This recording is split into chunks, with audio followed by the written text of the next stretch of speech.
You created some draft videos inside TikTok, but you don't know where to find it or how to delete them.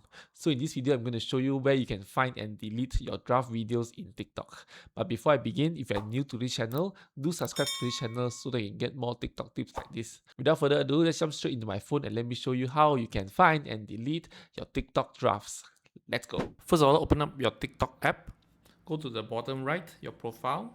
And then you can see here at your grid, right? There's drafts there. So I got 2 drafts.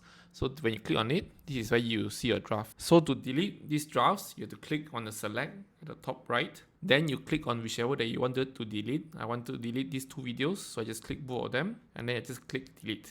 And then it will permanently delete and save certain megabytes. So just delete.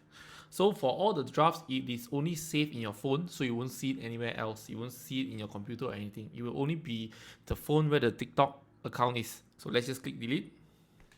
There. And after you delete it, there's no more draft, and then you cannot see draft anymore. So that's how easily you can find and delete your TikTok draft videos. If you like what I share, do give me a like and subscribe to this channel. Thank you so much for watching, and I see you next time. Goodbye.